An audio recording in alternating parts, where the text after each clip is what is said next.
Hello, Peter. Hello, Joe. How are you? It's nice to see Good. you. Peter Lubin on the Pop Explosion. Yeah, it's good to see you on Zoom. Thanks. You've got like a band room. Yeah, this is what passes as my man cave, and whatever whatever I want to record or demonstrate for people or whatever else, I do it here. Yeah, So, do you play drums? I can. Wow. I can't. Drums was actually drums and me go back. I was 8 years old, I think, when I started playing drums. Wow. That Yeah, is fascinating. How did you get into all this? You were, at 8 years old, you were playing. yeah. I was a music fan from a very early age.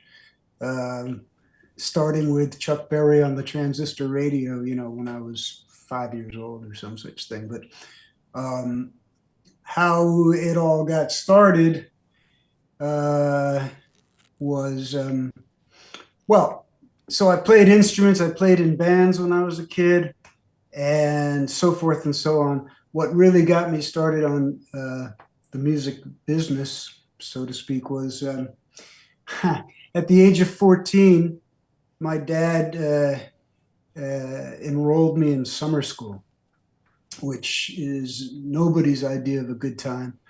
And when I was enrolled, the only two classes that were available were typing and computer. And at this time, a computer was about 9 feet tall and 4 feet wide, and you communicated through a teletype machine. Um, but those were the two classes I was in. In one of the classes, I met another kid. His name is John Tiven, and we became fast friends over music. Um, so uh, John had a way of ingratiating himself. He would phone me up every other day to talk and gab. And one day he phones me up and he says, "We're going to have a science fiction magazine, and it's going to be called Frog Quarterly, and you're going to be the associate editor or whatever it was." And I said, "Yeah, yeah, sure, sure, sure." And a couple of days later, he calls me back and he says, "No, no, no, no, we're going to have a rock magazine, and it's going to be called the New Haven Rock Press, and you're going to be the associate editor." So I said, "Yeah, sure, no problem," later. But I did discover something interesting, more or less at that moment, which was if you wrote about records, they would send them to you for free. And that was a big revelation for a kid my age who had an insatiable desire for records and music and maybe a limited budget uh, to acquire them. So we set about writing about music, and the New Haven Rock Press, which was uh, done on a mimeograph machine, and we would have all the pages stacked up around the ping pong table in John's basement, and we would run around the ping pong table assembling issues and stapling them at the end. And then we'd take them down to the local record shops and get them, talk the guy into letting us have put them on the counter, and they started to sell. And then we we branched out into subscriptions, and we ended up with subscriptions across the country and in a few countries around the world. And as time went on, the thing took on a life of its own, and because it did, record companies in New York started paying attention. And so we made fast friends with the publicity departments, and any act that came to the area into New Haven, um, we would have access to. We'd get the call from the publicist. Do you want to have dinner with them? Do you want to interview them? Certainly, I want you to go see the show and write about the show. And things just snowballed from there, um, until as a writer, I ended up writing the music column for the New Haven Register, but I also wrote for Zoo World and Crawdaddy and International Musician and Stereo Review and so forth and so on. Also, we worked on the barter system. None of us had any money. So we would get in touch with other rock writers. And you have to appreciate, well, I know you do, but your listener would have to appreciate that this is at the very dawning of rock criticism. So we would reach out to Lester Bangs or Nick Tosches or John Landau or John Perellis, all kinds of people. And we'd say, well, we'll write for your thing if you'll write for our thing. And that's how we would pay each other. And like I say, it just got bigger and bigger until what happened was I did that all through college. At the end of college, John Tiven said, well, we should have a record company. And so we found a recording studio in Wallingford and Connecticut. And we formed this company called Big Sound Records in association with the studio owner. And we put ourselves into the record business. This was at a time when Stiff Records was all the rage. For example, being an indie label was very hip at the time. So we tried to do it. And we had some success. We signed a group called the Scratch Band. Nobody knows them unless you grew up in the area, I suppose. But the guitarist in the Scratch Band was G.E. Smith, who went on to do Saturday Night Live, and Bob Dylan, and Roger Waters, and a whole bunch of other things. And the drummer was Mickey Curry, who has been now Bryan Adams. Well, he was Hall & Oates' drummer, and now Bryan Adams' drummer for years and years and years. So we had our little claims to fame. Did you keep the magazine going with the record label? No, I think our focus changed. I think the magazine, kind of went the way of all flesh, and we were on to bigger and better things. We did have a distribution deal. It's really unbelievable in some ways. We had a distribution deal with Polygram for the UK and for Australia and New Zealand. And, we were trying to make a go of it. But as with many entrepreneurial ventures, I ended up with $25 in my pocket after a point. And what happened was, so we made friends with all the publicists and whoever else at the record companies. One guy that we could always depend, we would make these trips into New York, and we'd plot out, a route. We're going to visit Warner's at 11 and MCA at noon, and this Columbia Records at 2 p.m. And one guy who valued writers more than anyone in the publicity game was this guy named Howard Bloom. Howard Bloom ran a company called the Howard Bloom Organization. And it was kind of the sweatshop of publicity. He was a slave driver in many ways. And also he didn't, when I was with him, he didn't have the A-list acts. He kind of had the A-list adjacent people. For example, he didn't have the Moody Blues, but he had Patrick Moraz, the journeyman keyboard player from the Moody Blues. Okay, he didn't have Peter Gabriel, but he had the keyboard synthesizer wizard Larry Fast from Peter Gabriel. But that's getting ahead of myself. So at Big Sound Records, we all did everything. We did the sales, the marketing, the promotion, the publicity. We did everything. One day, and so when we did publicity, we took our cue again from Stiff Records, which was a very irreverent kind of record label. And when we wrote let's say we had a little nugget of truth, like We just got Schwartz Brothers Distributing of Cleveland, Ohio, to distribute our records.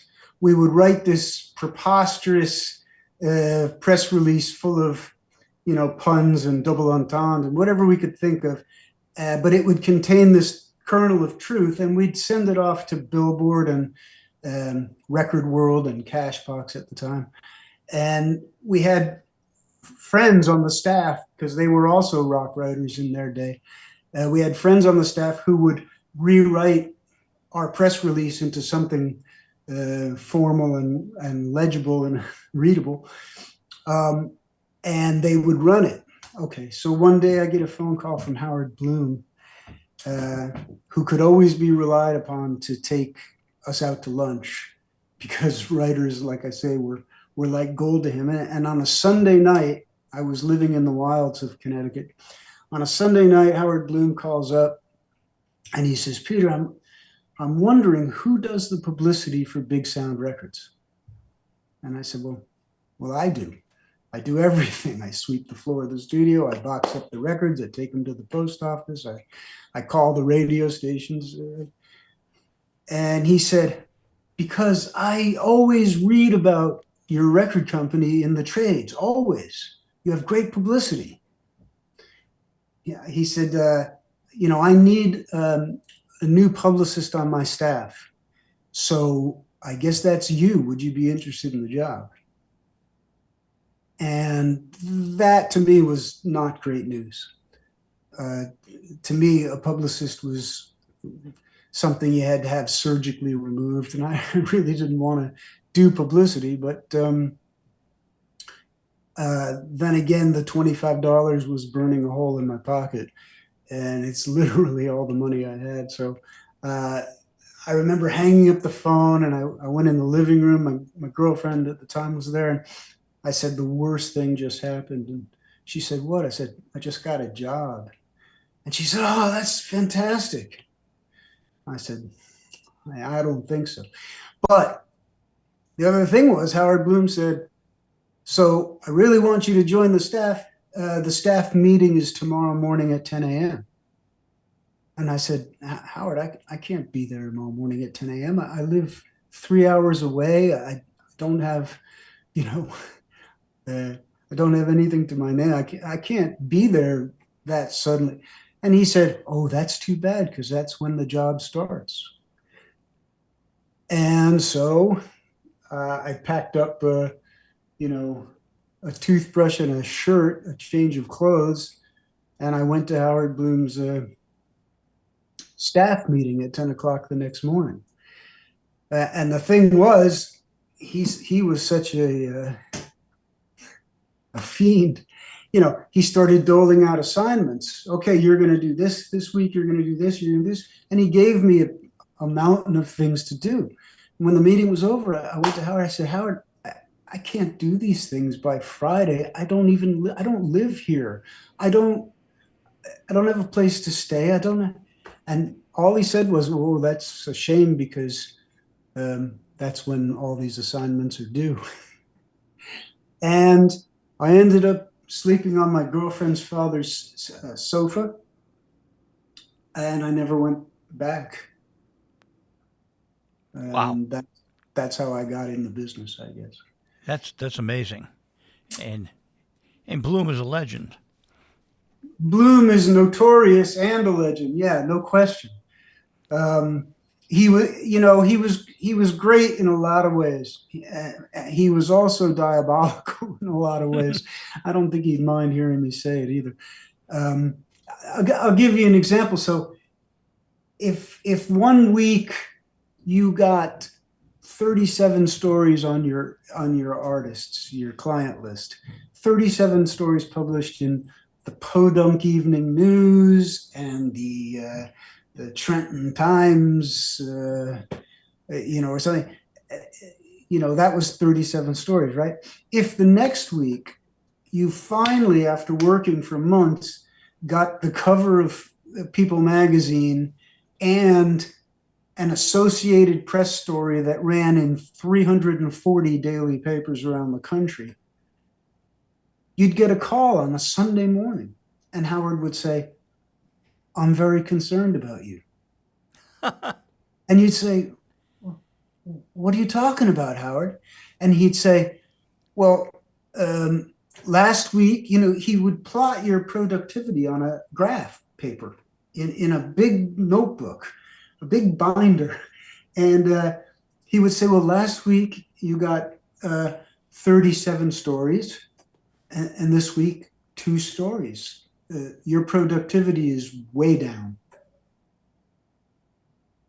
And he would keep you on the phone, asking you how you were going to fix this in the coming week.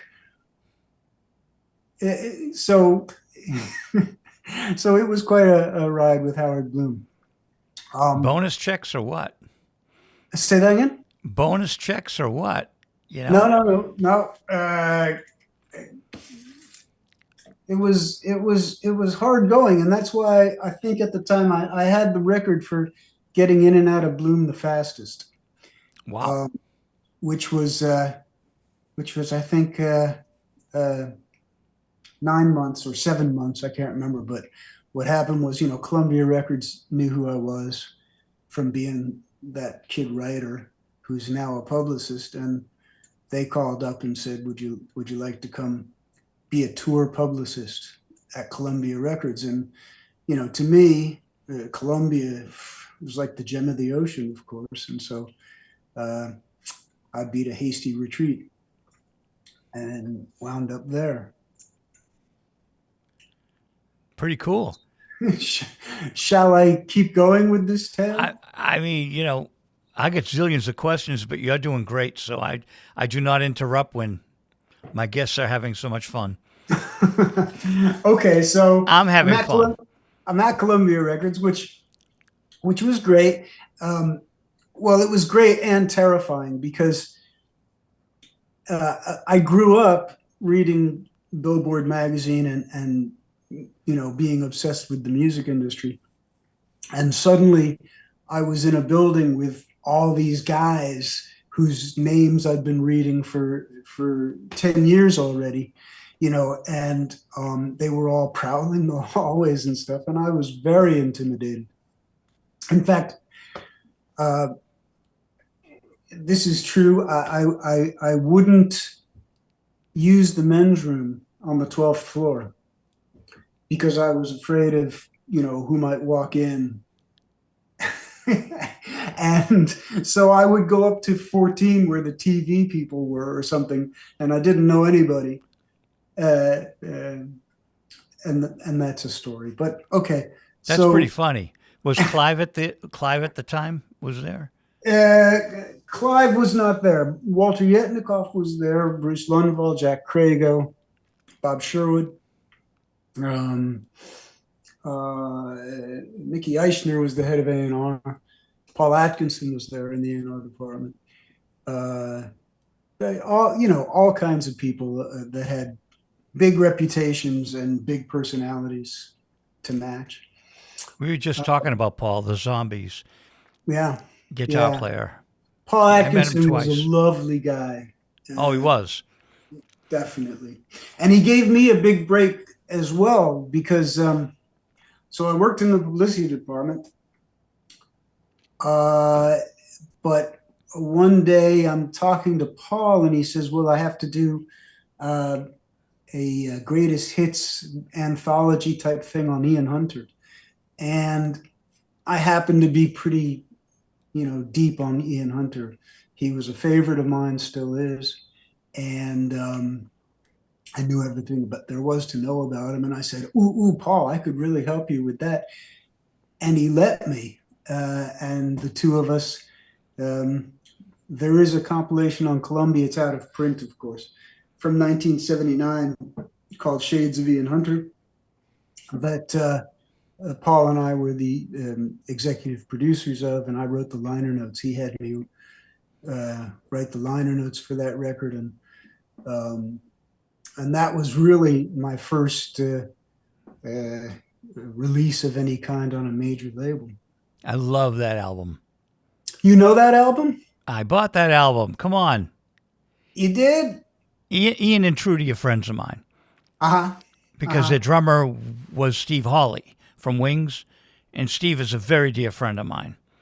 Well, Steve, okay, when I was on the tour, in the tour press department, Paul McCartney had just signed to Columbia Records, and I was given the task of, the first album that he delivered, Back to the Egg. And so I handled the press for Back to the Egg, and Steve Hawley, of course, and Lawrence Juber were the rest of Wings. And those two guys were fantastic. I couldn't have liked them more, both of them. In fact, they saw to it that I was given a platinum record when Back to the Egg was certified, which was a lovely thing for them to do. That's Steve. He's still that way? Yeah. And still a great drummer. And One Take Steve. What's they that? call him One Take Steve. One Take Steve. Well, good, time's money. I produce Bobby Hebb, even though Bobby's passed on. Uh-huh. I now work for the estate, but Bobby was one of my dearest friends. And so I had Steve Hawley come in and play on Bobby Hebb tracks I recorded, because Got My Mojo Working was his big song before Sonny. He'd play with Sylvia Robinson and Bobby and Sylvia after Ian and Sylvia. Uh-huh. So I had a 2-track I did of Bobby with Got My Mojo Working. I needed a full band, so I put David Maxwell, great blues keyboard player, and Steve Hawley, and Bobby's daughter Katoto was in the studio saying, "It sounds like they're playing with Dad." It really does. And so we got a great Got My Mojo Working with One Take Steve. He did it in one take. And his girlfriend said that's what they call him, One Take Steve. Fantastic. Well, next time you see Steve, you give him my love. Really, I think the world of that guy. Oh, he would love to hear that. Yeah. He's so great. But I interrupted you, but I had to tell you the story. Yeah, I did buy Shades of Ian Hunter. That is a great record. Oh, thank you very much. So what happened was the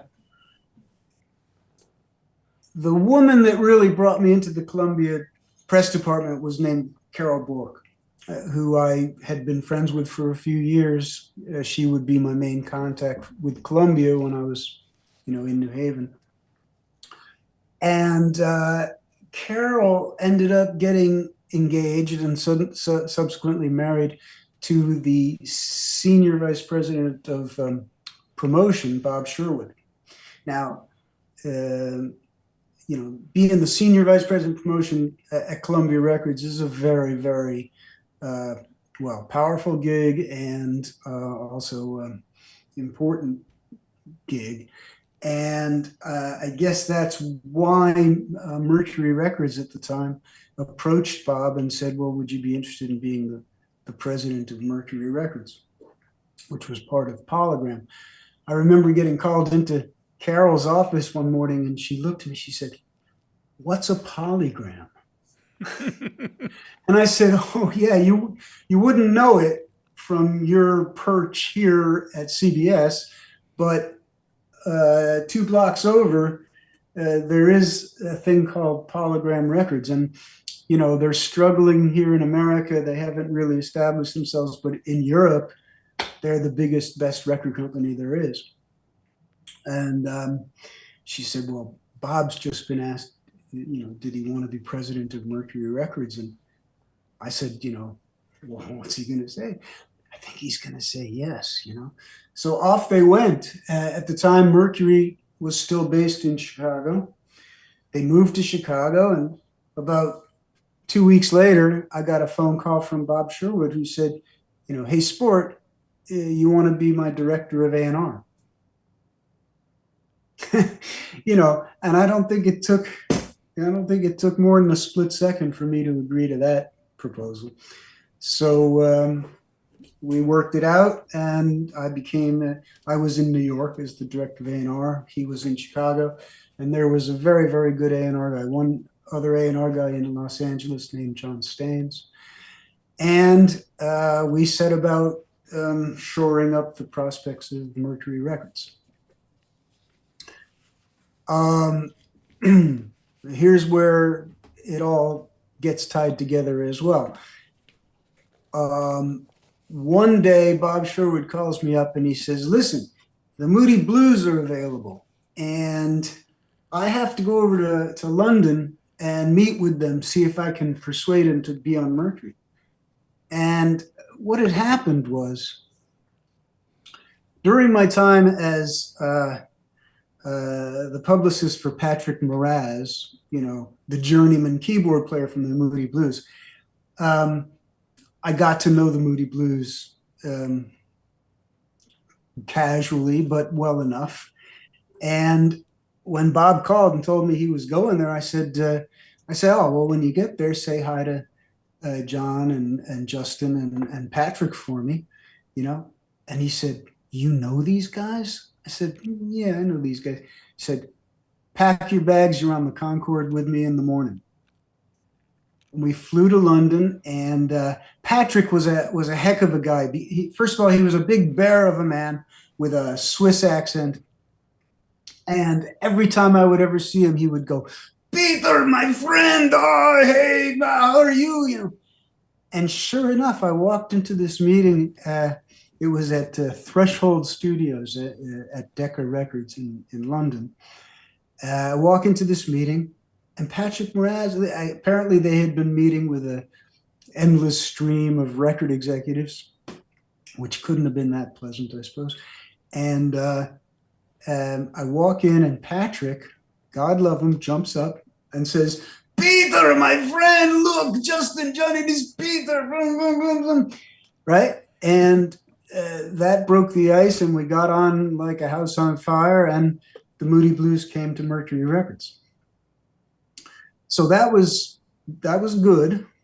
I wasn't that excited because their album, the album that they had out most recently, called Octave, I guess, was kind of a stiff, and they were in kind of a bad way. So I didn't know how exciting it really was to grab the Moody Blues, but Mercury as a label, the roster was thin, or to be honest, it was thin at the moment, but it had things that were going to work out very well. They just hadn't yet. So we grabbed the Moody Blues, and then the same day, I think, possibly the next day, Bob and I are in a cab, driving to a meeting with David Essex or somebody like that. And the song Games Without Frontiers by Peter Gabriel comes on the radio in the taxi cab. And I said, hey, Bob, what do you think of this record? And Bob says, yeah, what is this record? I've heard this record in the hotel lobby. I've heard it in the restaurant. I heard it walking by a shop on the street. I'm hearing it everywhere. I said, well, that's because it's the #1 single here in England, and it's Peter Gabriel. And I said, here's the thing. Atlantic Records has dropped Peter Gabriel. He delivered this album. It's the third album. Some people call it Melt. He delivered that album, and Atlantic deemed it commercially not acceptable, right?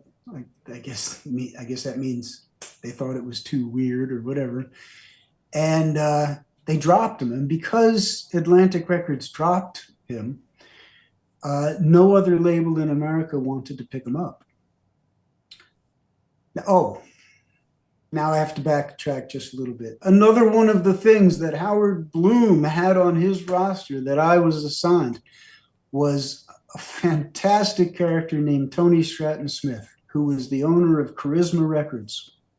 And Charisma Records had Genesis in it, and they had Monty Python's Flying Circus and a variety of quirky things, But Tony Stratton Smith was phenomenal. He was a great raconteur. He was a portly fella, who started out life as a sports writer wrote the first biography of Pele, apparently, was a tour manager for the Beatles in '63 or something, had all kinds of things in his past, but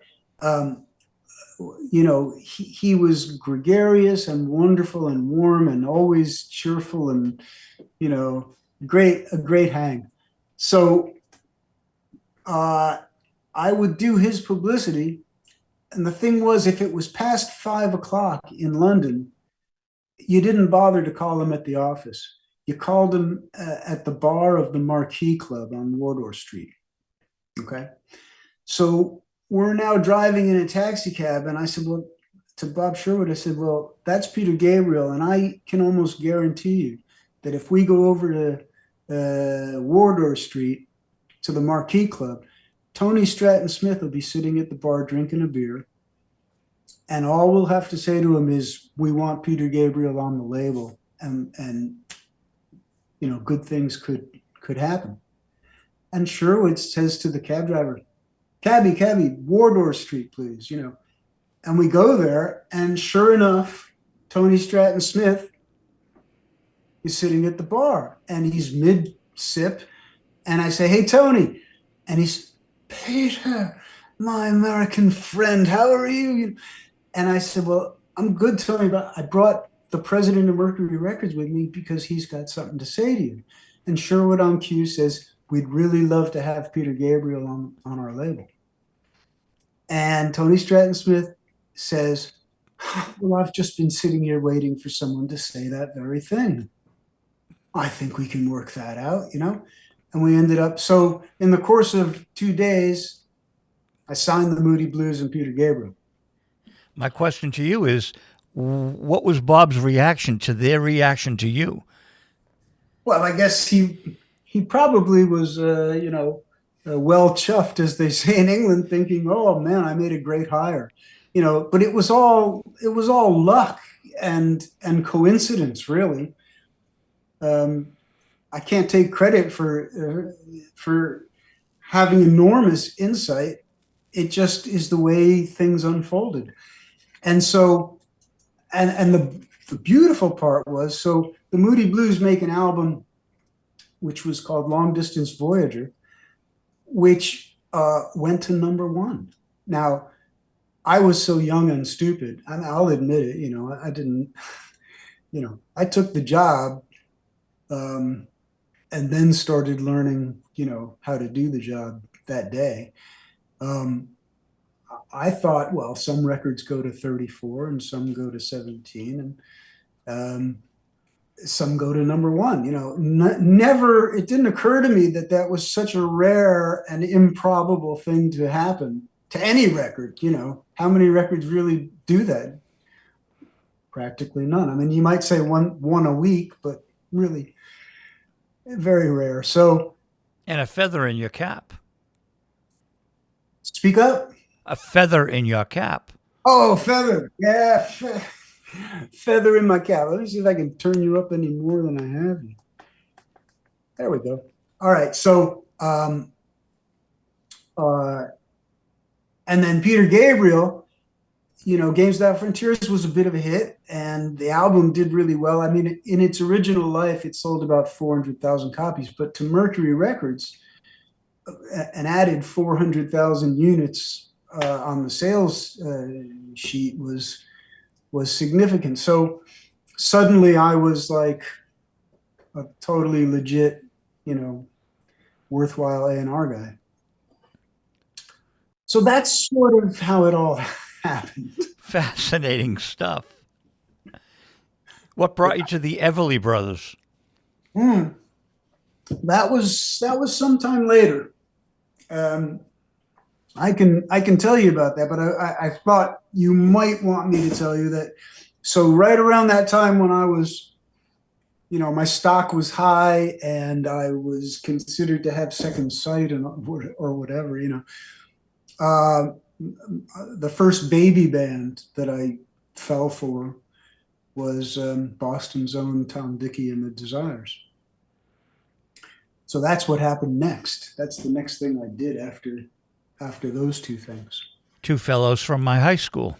You imagine that, right? John Macey and Mike Roy. And Ah, they were in Fox Pass, and we were competitors on the scene. Of course, right now we're dear friends, but back then it's like, what's John doing? What's Joe doing? That competitive spirit was good yeah. It's because, always good for music, a little competition, right? and we knew Tom from the band Susan, which went to RCA. So that was always fun. And, John Macey wrote me a nice quote today. What did he say about Peter Lubin? Joe, tell him he's a real music guy. Oh, well, that's nice. At least it wasn't telling me he still owes me the $50. Oh, wait, Don Macy owes me $50. I just remembered. I think it was $50. Well, you got a quote out of it. 'Cause- well, listen, John, I should say, very talented cat, really good songwriter, a very creative musician. I thought the world of him at the time, and I still do. So And Downtown Talk was a big hit here that's right. in Yeah, Boston. that was. And that was a pretty good record, too, Downtown Talk. Was that a Martin Rushent record? I Martin reviewed Rushent was both. the producer, yeah. Yeah. So I knew Martin from the Buzzcocks because Right? Pete Shelley was a friend of mine because this woman we both knew was running his fan club. And Oh, so we, we hung out with Martin. And so that was cool because I got to know Martin and he produced my friends and Tom Dickie and the Desires. Tom was cool because Susan was really a big thing too. in the area, yeah. Right. Were they Rhode Island based? Were they Providence, Rhode Island? Well, there was the Leland brothers, and then there was John Kalishis from Scituate, who was the guitar player before, my friend from Joan Jett and the Blackhearts, Ricky. Uh-huh. Ricky replaced John Kalishis. Ricky Bird? Ricky Bird, Carol Yeah. Kay's husband. Right. And Ricky's great. And so Ricky Bird replaced John Kalishis, and John Kalishis went to the Ben Orr band from the Cars and made me the videographer. So I have all these videos of Ben Orr from 1999, which is really kind of cool. But this is our Boston scene that you dipped into, Peter, with us all knowing each other, and the players are all, friends. Yeah. Yeah. Well, yeah, I knew that about him. They were managed by Tommy Mottola at Champion Entertainment, which is, how I got turned on to them. A guy named Randy Hoffman who worked for Tommy. He was very enthusiastic, and I don't recall having demos of them beforehand, but I was persuaded to go to a club, I think Trax, in Manhattan to see him play, and things built from there. Nice. And Martin Rushent, one of the reasons that he ended up the producer, believe it or not, is I was obsessed when I was a kid by an album called Octopus by Gentle Giant. I really couldn't get enough of that record. And Martin Rushent was the engineer. And because I was a kid that, studied album credits like they were scripture, I don't know, for some reason it made a big impression on me. And so when Martin was looking around for something to do, I thought, oh, let me grab this guy. He makes incredible sounding records. And so that's a lot of why he got the gig. Also, by the way, Big Sound Records enters into this as well because Tom Dickie and the Desires, they changed drummers before they made that album, the first album. And well, they parted ways with their drummer before they made that album. and they needed a drummer. And so I called up the drummer from the scratch band back in Connecticut, Mickey Curry, and I said, would you like to come play drums on an album for me in New York? And he came and he did a fantastic job, and his fantastic work was noticed by Tommy Mottola, who was looking for a drummer for Hall & Oates. So that's how that happened, and that's how Mickey's career happened, actually, is because of Tom Dickie and that album. That's amazing stuff. That's an interesting bit of trivia for those who follow that sort of thing, you know. Well, great rock history, and we pride ourselves here with these interviews of capturing the rock history. And you are giving us lots of great stuff today, which I appreciate. I'm glad you're pleased. Do we carry on, or do we call it a day? Oh, no. I mean, like, we got plenty of time. We've done 45 minutes. It's Okay. It's up to you. We close at 6, and I'm having fun. So I have something that I've been doing since 1991, and we did it with Tom Dickie and the Desires. It's a segment called The Demo That Got the Deal. And so of all your signings, we can ask, what is one of your favorite demos that got the deals? I can tell you, what do you know about a group called the Rainmakers? I don't. You're missing a good group.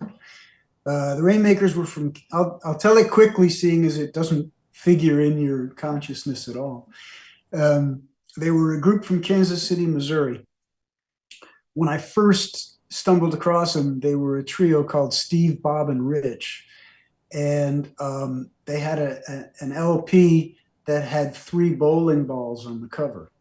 So, and one was engraved Steve, and one was engraved Bob, and the last one was engraved and Rich. And I thought, this record is preposterous. I think I'll play it. Nondescript as it is. Yeah, I just thought, well, these 3 guys went to all the trouble, and back in the day, to press up your own album was a whole lot of trouble. They went to all this trouble to be Steve, Bob, and Rich. Let's have a laugh. I probably was cynical. Let's have a laugh over this, I dropped the needle on the record, and this fantastic bit of music called Let My People Go Go comes out of the speakers. And I say, what the heck? Right? And I listened to the whole album, and the whole album was really intriguing, but I didn't really take any action. It's a long story to tell you that's full of internecine label politics and so forth. But Polygram, there was a moratorium on signing anything, which, irked me no end, because I was an A&R guy at the label. What are you going to do all day long? Right. So you weren't supposed to sign anything. So I made a cassette of this Steve, Bob, and Rich album, and I threw it in my bag, and I said, well, maybe someday. Right. Then a few weeks or months, I think months later, I saw at the Peppermint Lounge in Manhattan on a Thursday night, or something, Steve, Bob, and Rich. And I said, could there be another? I don't think so. So I go see this act, and it was Steve over here, Bob in the middle, and Rich over here. And Bob wore overalls, and they looked like hayseeds, and they were fantastic, right? Okay. So I decide at some point I'm going to fly to Kansas City and see them in their own neighborhood. And they were very popular. They could draw a crowd, a very enthusiastic crowd. So I went to Kansas City to see him. But to answer your question, this is okay. Polygram was in such terrible shape at this particular point in time that we were on an austerity kick. You weren't supposed to take a cab to or from the airport. You were supposed to take the airport shuttle to save money for the company. So I remember being on an airport shuttle leaving Kansas City to go back home. And before I left, they had given me a cassette of 25 songs. And so on the bus, going to the airport, I put on, at the time, my Walkman with my headphones, and I start listening to these demos. And a song comes up called Rockin' at the Tea Dance. And the first verse was, take a trip with me in 1967 with Grissom, White, and Chaffee on a rocket ride to heaven. I said, what? That's pretty provocative, And so it was about the time that the Apollo capsule caught fire on the launch pad. And the second verse, if I can remember, take a trip with me. I can't remember. The second verse was about Apollo 13, which blew up halfway to the moon and so forth, right? And then the third verse was take a trip with me to Kansas City, Mo, to the Hyatt House, to the big dance floor. You can still see the smoke, but you can't see the sense why they let the monkey go and blamed a monkey wrench. And I suddenly remembered that in Kansas City, a couple years prior, there was a terrible catastrophe where the balcony of the ballroom or the lobby of the Hyatt Hotel collapsed on top of people that were there to celebrate what they called a tea dance, which was, I don't know, a weekly event or something, and killed 100 or so people. I can't remember the exact number. And here was a song, first about the space program and then bringing it all back home to Kansas City, Missouri, and how it was about American workmanship and how workmanship had become shoddy and questionable. And it really bowled me over. On a bus, on an airport shuttle in Kansas City, I said, I've got to have these guys. Got to have them. And the record we made, I'm really questioning you now, Joe, because that's a record you should know. The first Rainmakers album. And it was a hit. It was a hit in, well, first of all, if I can brag for a second. Go for it, yeah. Newsweek magazine at the time, which was back then a legitimate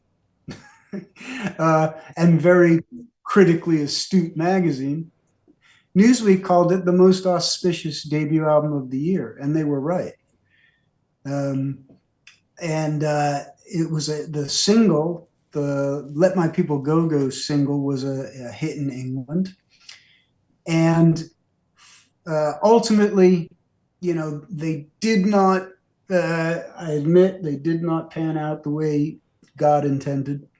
But they did end up having a career. You know how groups end up big in Japan?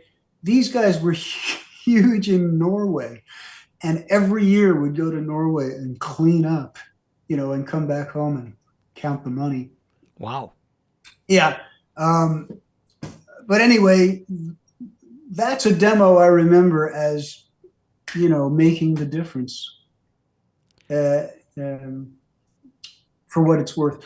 Oh, and I will tell you a great story that goes right along with that. So when I worked with the Everly Brothers, who you were asking about, it was the same time as the very first Rock and Roll Hall of Fame induction ceremony. Okay.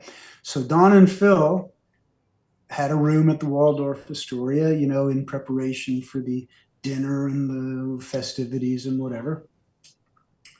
And I was there. Prior to that, I hadn't made this Rainmakers album yet. I was looking for a producer. And I thought to myself, who would be unbelievable, who would be so simpatico, this would be perfect? John Fogerty. Now, John Fogerty, he'd been in retirement. He wasn't active. but he had just returned to the arena by way of the Center Field album, which was a big success, right? Right. So I think John Fogerty's the guy for this project. I got to get John Fogerty. And I got in touch with Bob Fogerty, his brother, who was his manager. And I said, I want to send a demo tape, and I know John's going to love it. You know, the whole rap that you do. And Bob said, forget it. He's not going to be the least bit interested. I said, no. You might think that, but he's going to be interested. I was sure of it, right? Okay. I send the demo. I hear back nothing, of course. So, and I remember that I would not write. They were still called Steve, Bob, and Rich at the time. And I wouldn't write on the spine of the cassette. I wasn't going to write Steve, Bob, and Rich. I thought, well, that gets thrown away immediately. You got it. So I wrote the Kansas City Royals because I knew John Fogerty was a huge baseball fan. So I called them the Kansas City Royals. I thought, well, that's going to get his attention, you know. Okay. So I hear nothing. I call Bob Fogerty once or twice. He says, kid, I told you, you know, forget it. Not going to happen. Nothing doing. So now I'm in the Waldorf Astoria Hotel. I'm in Don and Phil Everly's suite. And the phone rings. I pick up the phone, and a guy says, hi, my name is John Fogerty. And I was wondering if it would be possible if I could just drop down to your room and say hi to the Everly Brothers. And I said, I think I can work that out. Why don't you come round, give us 10 minutes. So 10 minutes later, knock on the door, there's John Fogerty. He comes in, he's completely gobsmacked because it's Don and Phil Everly. They had that effect on everybody. And now we're crowded around each other. We're taking pictures. We're joking it up. We're having fun. We're all on even footing, you know. Then Don and Phil, you know, disappear into the back room. And I'm left with John. And I said, so John, listen, I sent you a demo. And I know it's something that you would really like if you just listen to it. And he said, who's it by? And I said, well, this group, a temporary name, the Kansas City Royals. And John Fogerty says to me, they let the monkey go and blamed the monkey wrench. And I thought, he's quoting me lyrics from this song, Rockin' at the Tea Dance. He quoted me lyrics. I said, and I thought, oh my God, this is in the bag. I'm going to get John Fogerty to do this record. And I said, yeah, that's the one. It's great, right? And he said, yeah. And I said, so maybe you'd be interested in producing them? And he said, producing them? Hell no. I was just hoping I could steal that lyric. But I guess that's out of the question now, huh? Whoa. So that's a little fun. It is. Fun story. So, okay. So I don't know Steve, Bob, and Joe. The Rainmakers, yeah. The Rainmakers. I'm looking for their name here. It's, but you got to give me some credit for finding Whiteface. Holy smokes! You found Whiteface? You know Whiteface? I wrote the reviews. That's why you reached out to me. I wrote the All Music reviews. I forgot. You're absolutely right. So how dare you God diss me bless for you. No, Rainmakers. seriously. God bless you. It slipped my mind, Joe, and it shouldn't have. You're absolutely right. Mea culpa. Forgive me. I'll give you the background. I worked for All Music for 9 years, okay? Uh-huh. They liked my... Al Hendricks, actually... I reviewed Al Hendricks' book on My Son Jimmy, and the publicist, Gail Parento, said, Jazz Obrecht wants to hire you. And I'm sitting there by the phone waiting for to get hired, right? Nothing happens. And I go, Gail, when's he going to call me? And she goes, oh, here's his number. And I said, I got this great Peter Noon interview. Herman's Hermits. I mean, it's got secrets that he doesn't, he gave me this great interview. Oh, no, we want you Suzanne Vega because she doesn't talk to people and she gave you 50 minutes. And they bought it from me for $500. And I'm like, whoa, right? Wow. Now we want you Lou Reed interview. Well, Lou said to me, well, Joe, you'll get the interview, but I got to get my book and my record out at the same time. And by that time, they shut down the magazine. So I got to review Lou's book, but my interview with Lou didn't get into All Music. Uh-huh. So what you would do with All Music is you would pitch them what you wanted to review. And I'm doing this for years now, and I'm like, pitching, all the Herman's Hermit stuff and all the stuff I love, And I find this band Whiteface, and I say, no one's written about this band, so I think I'll write about it. I pitched it, and they accepted. And then you read it from that underground magazine, underground blog. It was some... Yeah. And then that's how we got in touch, and I guess you liked my reviews. Well, absolutely. But Whiteface, I'll tell you that what happened recently was on some blog in some faraway corner of the Webiverse, somebody posted, a download of that Change of Face album. And I had not listened to that album, literally had not listened to it in 40 years or some such thing. And so I said, whoa, Change of Face. Yeah, I wonder. Because I spent 40 years thinking, it must have been a dog or something. I don't know. And I grabbed it and I fortified myself and I listened to it and I thought, God damn, this is a good record. And that's why I went searching for was there any contemporaneous reviews or whatever on that album? And the rest of the story. So what happened was Whiteface was, before I got to Mercury Records, they had been signed. And the truth is they'd been signed, I think, as a sort of a, I'll wash your hand, you wash mine deal with an independent promoter. This was in the heyday of independent promotion in the record business. And, all kinds of backhanders and stuff were done all the time. So these independent promotion guys would sign acts to production companies and then go to the record label and say, oh, you should sign my act. And then they would skim money off the top of that deal and so forth and so on. But Whiteface, as you probably know, had a big reputation in Atlanta, Georgia, as being the best live local act. And they had made one album before I got to Mercury Records, which I guess didn't do much. And I got a phone call from Bob Sherwood when I, in the early days of being there. And he said, Sport, I want you to go to Atlanta and produce a Whiteface album. I think because they didn't want to spend good money on an actual producer.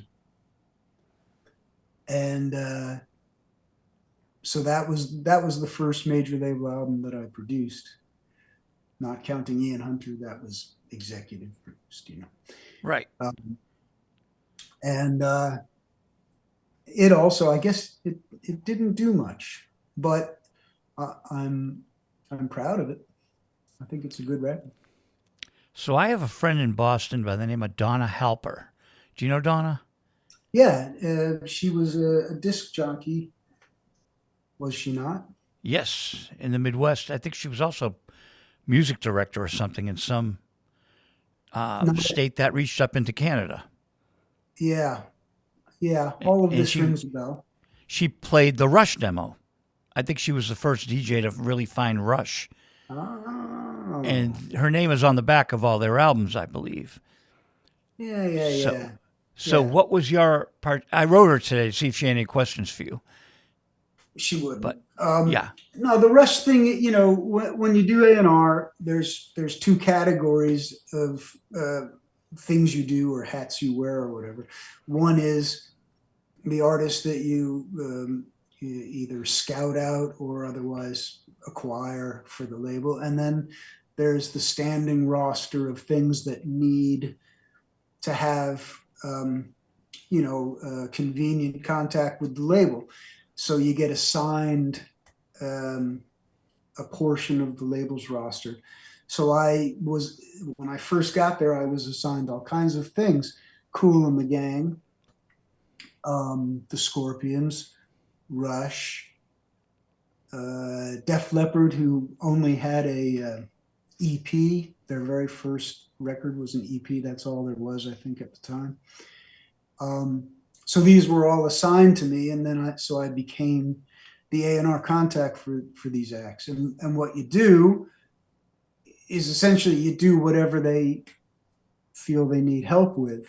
Okay, now some acts don't feel they need any help at all, and that's pretty much what you end up giving them. And other acts, they'll say,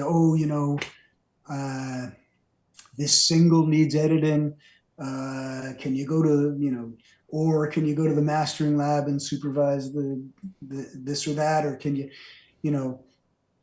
various tasks and chores, that get the records put into production, this and that. And that's honestly most of what I did for Rush over the course of 1, 2, 3, I don't know, 5 or 6 or 7 albums, but they were very self-sufficient, knew what they were doing, and didn't really need me to muck it up.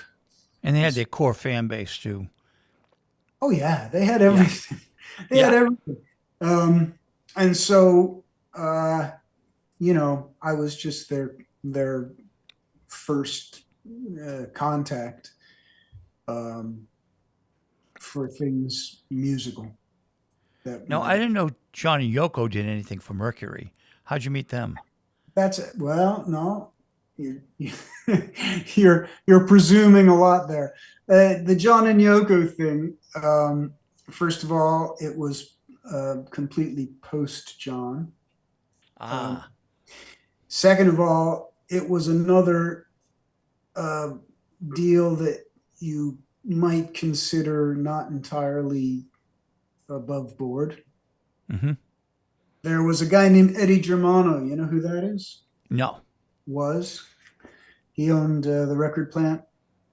The Hit Factory.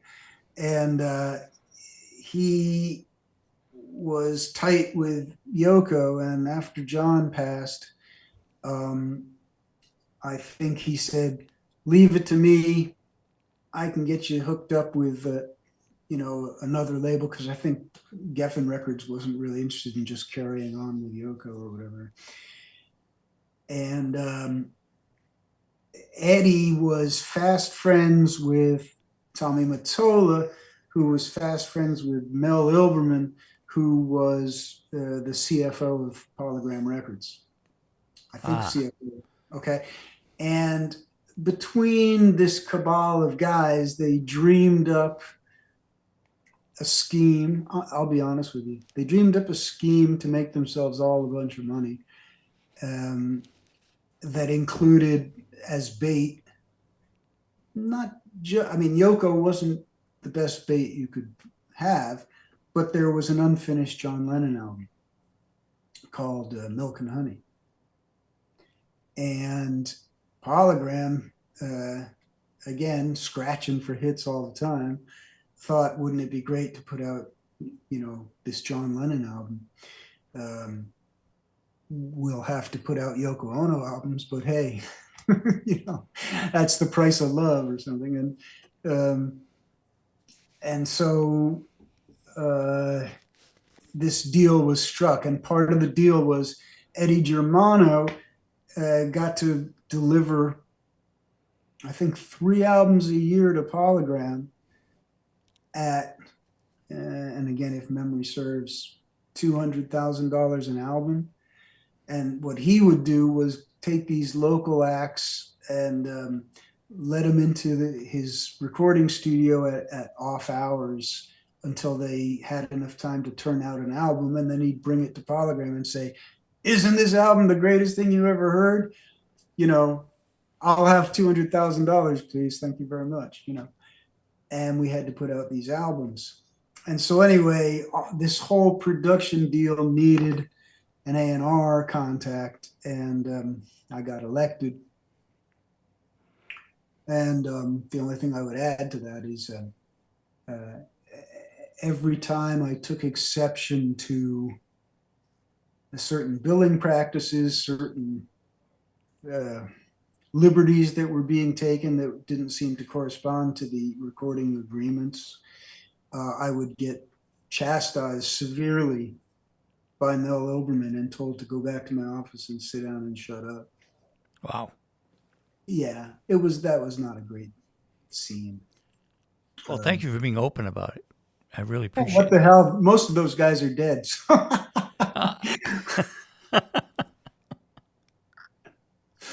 Okay. I've had a lot of fun with you, Peter, and you know, I could go on and on, but you might be busy, and I just really appreciate having you on the show.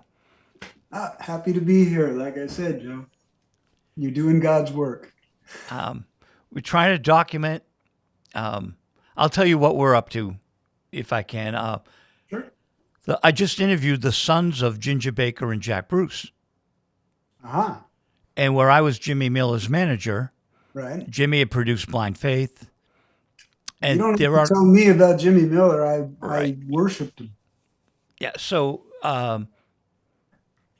the interview with Kofi Baker and with Malcolm Bruce is like extraordinary. Uh-huh. You know, you can feel it. And it's like, you know, okay, so these guys are like Zach Starkey and Jason Bonham. They have a lot of talent, but people don't know them yet. And they're coming here to play August 17th. And they play Cream songs and Blind Faith songs, even though they have original music. And Malcolm does classical music. I mean, these guys are gifted. They're going to do their own interpretation of their dad's music. And they do quite well. So they've given us permission to tape them 3-camera shoot. Oh. And I'm thinking, wow, 3-camera shoot of Sons of Cream, but these fantastic interviews I have, we can splice them in and make a really nice documentary on them. You know, just from these Zoom podcasts, it's amazing what you can do. Yeah. And I'm kind of excited. You know, before you, I just interviewed Carla Bonoff. I love Carla, but she's very reticent. She doesn't talk much. Mm-hmm. And where I let you do the most of the talking because you're fascinating, I had to do most of the talking with Carla, and I don't like doing that. Yeah. But she's very meek, and she's wonderful, and she's so gifted, and I'm honored to have her, you know, for a second time on the show. But that's what we do, Peter, and I'm really happy you were part of it today. Well, that makes two of us, Joe. I'll send you the footage when it's edited. Please. Yep. And anything else you want to talk about, or? Want to talk about? Well, we only got, literally, we only got to 1985. No, I mean, you know, we got till 6 o'clock if you want to keep going. It's 5:12 now. You'll have to divide this into part 1 and part 2. Oh, sure. The Pixies. I did want to talk about the Pixies. Oh, Pixies. So, yeah. Sure, that's so another Boston thing, isn't it? right. And so I figured Tom Dickie and then the Pixies, and I saw them at the Rat.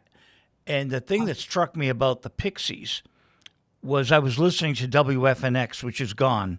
It was the Boston Phoenix radio station. Mm-hmm. And I heard Gigantic, and I said, what a great song. Mm-hmm. And so I went and saw them at the Rat, and they were really wonderful. How'd they come into your sphere? Okay. When I was a fancy A&R guy, one of the fancy perks of the job was that you could walk into any Tower Records anywhere in the world, and you could take anything you wanted off the shelves and bring it to the cash register and tell them who you were and walk away with 100 CDs, you know. Nice. Yeah. So the story with the Pixies is pretty straightforward. I was in Los Angeles. I had to fly home. I thought, I'm going to stop at Tower Records, before the flight, because I'm going to pick up some records to listen to. So I'm not wasting my time on the airplane. And I'm looking at the new release rack, and there is Surfer Rosa, which, I mean, I didn't have a clue about the Pixies, but I thought it was a very alluring album cover. And I thought, I'm interested in whatever's inside. So I threw it in the pile with everything else. And on the plane ride home, I unwrap Surfer Rosa and I play it, and I don't get it at all. I mean, I thought I knew, I'm not going to say everything there was to know about rock and roll music, but a lot. Okay. And these guys were befuddling to me. But that made it all the more alluring. So I spend some time with Surfer Rosa. And then I go to, I was at Elektra Records at the time. I go to the chairman, Bob Krasnow, and I say, I'm very interested in this group, the Pixies. And he says, I've already passed on them. And I said, okay, well, I'm really kind of interested. Well, you're welcome to do what you want. And that was the feedback I got there. There was a gig at the World, a place called the World, which was on First Street and First Avenue, I think. And it was in the dead of summer. I remember that the room was unbelievably hot, that people were perspiring, and it was evaporating to the ceiling and dripping back down on you. That's how terrible it was inside this incredibly crammed venue. And I even brought a couple of A&R people with me to go to this Pixies gig, because I felt like I was going to need feedback on it. We go to the show, and eventually the Pixies come out and they play for 80 minutes. And I've said this a number of times. They played for 80 minutes and I didn't understand the first note of what was going on. It was just like, to me, a different vocabulary, a different language, a different way of playing rock music that I just had a hard time grasping. So I remember being out on the street after the gig, and I say to these two A&R compatriots, I say, in classic A&R style, I don't know, what do you think? And one of them says, pass. And the other says, pass. And I say, any band that can get up and play for 80 minutes and I don't get it from the downbeat, that's something I'm interested in. So I called their manager and I arranged for them to come see me at the office. And I'm going to admit something else. I was terrified because something called Black Francis was going to be in my office. And I thought, God protect me or something, Black Francis. And I was really unnerved. And of course, four of the nicest people you could ever imagine walk in and sit down, on the sofa, on the floor, in the guest chair, and they handed me a work cassette of the stuff on Doolittle. And I put it in the cassette machine, I pressed play, and out came Debaser or something. And I was flabbergasted at how good this was. And so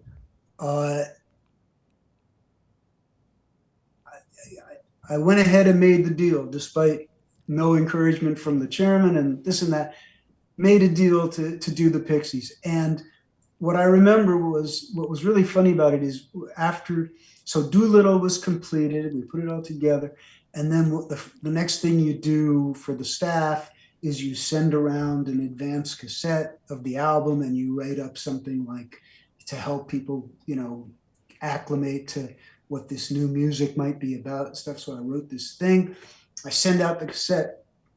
And for days afterwards, anytime I left my office and walked around the offices of Elektra, not the executives, but every assistant and, whatever runner and this and that I came across was so excited. They said, we signed the Pixies? We signed the Pixies? And I thought, you guys know who this is? Seriously. It was so. That's how they came to be on Elektra. That's amazing. That is a great story, Peter, and it's a Boston rock and roll story. That I tell you something. Being associated with them was great. Working with them was fascinating the whole time and great. Charles Thompson is a fantastic guy. They all are. Anyway, so. That's the story of the Pixies. Well, we can pick this up another time if you like the interview. It's Robert Cray and Yngwie, and They Might Be Giants, and so much more. Def Leppard and Southside Johnny. We could go on and on. But I appreciate your time today on this Thursday, August. By the way, I have one other Boston connection. I produced an album for Gene Dante. Oh, Gene's a friend of mine. Gene's been on this show. You like that record, The Romantic Lead? I love his stuff, but I can't place the songs on it right now. It's been, I think he was on 10 years ago, but we're still in touch. He's on Facebook with me. Yeah, that's great news. Flip that disc over and check the producer credit. Yeah, Gene's wonderful. He's just a great guy.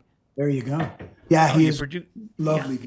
No question. So you didn't produce him for a label. You just produced him. His management / production company wanted an album done, and I agreed to do it. Wow. Very nice.